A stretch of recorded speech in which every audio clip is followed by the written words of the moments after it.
नमस्ते दोस्तों, कैसे हैं आप लोग। दोस्तों, आज मैं आपको बताऊंगा कि राधा रानी की मृत्यु कैसे हुई और श्री कृष्ण ने अपनी बांसुरी क्यों तोड़ी। मेरी वीडियो को एंड तक ज़रूर देखिएगा और अगर आपको मेरी वीडियो अच्छी लगे तो प्लीज़ इसे शेयर ज़रूर कीजिएगा। जब भी प्रेम की बात होती है तो श्री कृष्ण राधा के प्रेम की मिसाल सबसे पहले आती है। राधा कृष्ण के प्रेम को जीवात्मा और परमात्मा का मिलन कहा जाता है। राधा श्री कृष्ण का बचपन का प्यार थी। श्री कृष्ण जब 8 साल के थे तब दोनों ने प्रेम की अनुभूति की। राधा श्री कृष्ण के दैवीय गुणों से परिचित थी।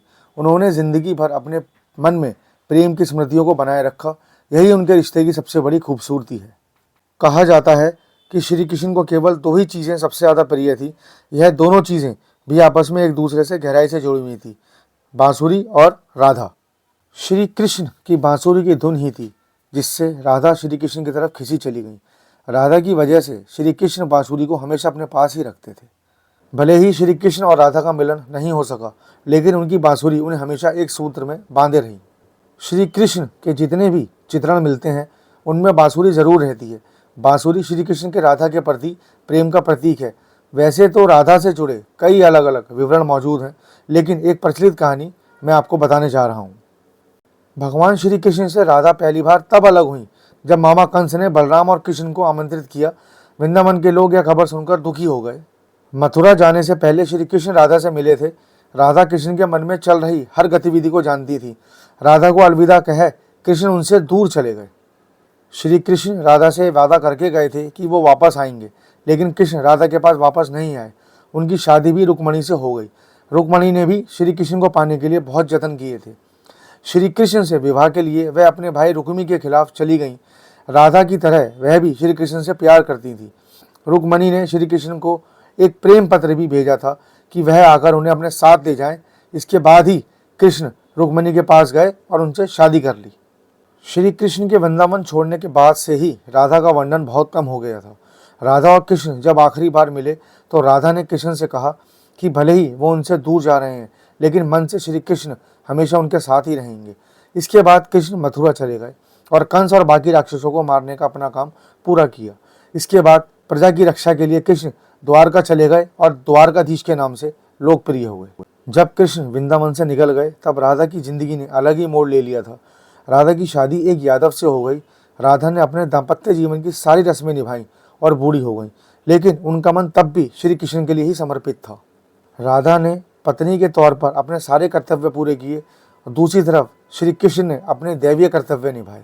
सारे कर्तव्यों से मुक्त होने के बाद राधा जी आखिरी बार अपने प्रियतम कृष्ण से मिलने गईं। जब वह द्वारका पहुंची तो उन्होंने कृष्ण के रुक्मणी और सत्यभामा से विवाह के बारे में सुना, लेकिन वह दुखी नहीं हुई।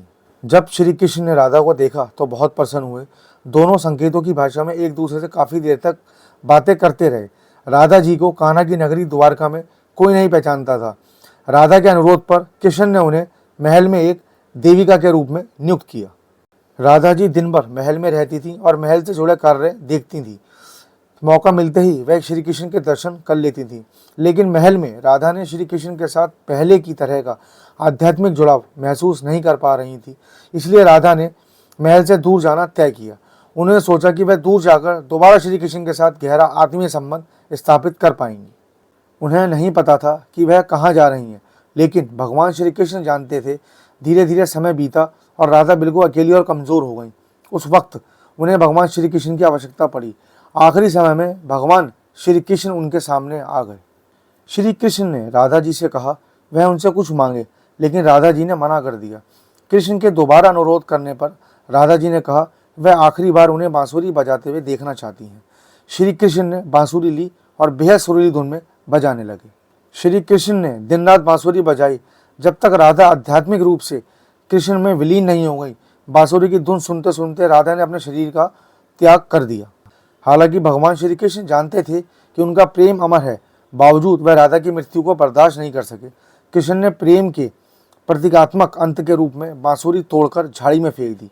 उसके बाद से श्री कृष्ण ने जीवन भर बांसुरी या कोई अन्य यंत्र नहीं बजाया। कहा जाता है जब द्वापर युग में नारायण ने श्री कृष्ण का जन्म लिया था, तब माँ लक्ष्मी ने राधा रानी के रूप में जन्म लिया था, ताकि मृत्यु लोक में भी वह उनके साथ ही रहें। दोस्तों बोलिए मेरे संग जय श्री राधे राधे राधे। दोस्तों अगर आपको मेरी वीडियो अच्छी लगे तो प्लीज़ उसे लाइक शेयर और सब्सक्राइब ज़रूर करें। जल्दी मिलते हैं अगली वीडियो में।